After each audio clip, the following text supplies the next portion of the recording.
Hello friends, ഇന്ന് നമ്മൾ പഠിക്കാനായി പോകുന്നത് കേട്ടറ്റ് പരീക്ഷകളിൽ കൃത്യമായി 1 മാർക്കിനും 2 മാർക്കിനും ചോദിക്കുന്ന അക്ഷരമാലയാണ്. ആദ്യമായാണ് നിങ്ങൾ ഈ ചാനൽ കാണുന്നതെങ്കിൽ please share and subscribe my YouTube channel. ആദ്യമായി അക്ഷരമാല എന്താണെന്ന് നമുക്ക് നോക്കാം. അക്ഷരങ്ങളെ ക്രമത്തിൽ എഴുതുന്ന പട്ടികയാണ് അക്ഷരമാല അഥവാ വർണ്ണമാല എന്ന് പറയുന്നത്. അക്ഷരത്തെ രേഖപ്പെടുത്തുന്ന ചിഹ്നങ്ങളുടെ പട്ടികയാണിത്.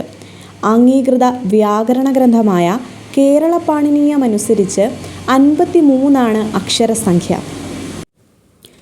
എന്നാൽ ആധുനിക മലയാള ഭാഷയുടെ അക്ഷരമാലയിൽ 13 സ്വരങ്ങളും 36 വ്യഞ്ജനങ്ങളും ഉൾപ്പെടെ 49 അക്ഷരങ്ങളാണുള്ളത്.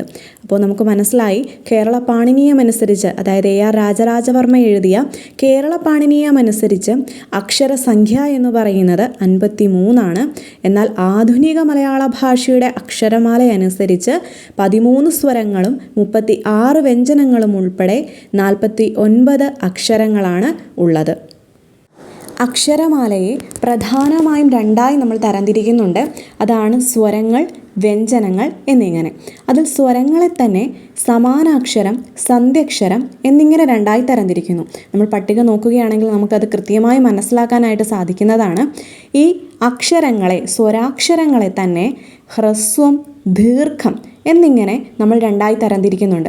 ഹ്രസ്വാക്ഷരങ്ങൾ എന്ന് പറയുന്നത് ഉച്ചരിക്കുമ്പോൾ ഹ്രസ്വമായി നമുക്ക് ഉച്ചരിക്കുവാൻ സാധിക്കുന്ന അക്ഷരങ്ങളാണ് ഹ്രസ്വാക്ഷരങ്ങൾ.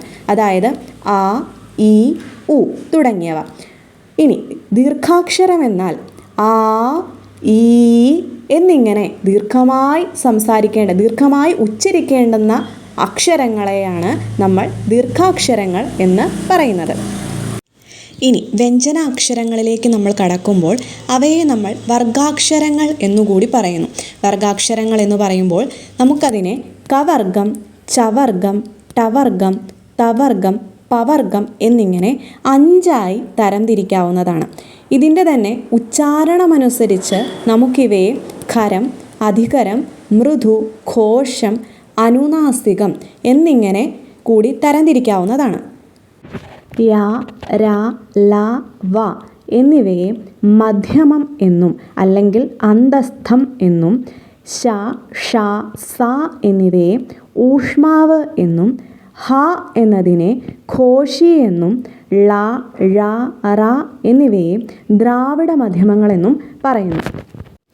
കേട്ടറ്റ്, സെറ്റ്, നെറ്റ് തുടങ്ങിയ പരീക്ഷകളിലും PSC പരീക്ഷകളിലും കൃത്യമായി നമ്മൾ കണ്ടുപോരുന്ന 1 മാർക്കിൻ്റെയോ അല്ലെങ്കിൽ 2 മാർക്കിൻ്റെയോ ചോദ്യങ്ങൾ വരുന്ന ഒരു ഭാഗമാണിത്. ഇതിൽ തന്നെ മധ്യമ അക്ഷരങ്ങൾ, ഇപ്പോൾ 4 ഓപ്ഷൻസ് തന്നിട്ട് ഇതിലേതാണ് മധ്യമ അക്ഷരത്തിൽ വരുന്നത് എന്നുള്ള ചോദ്യങ്ങൾ വരാറുണ്ട്.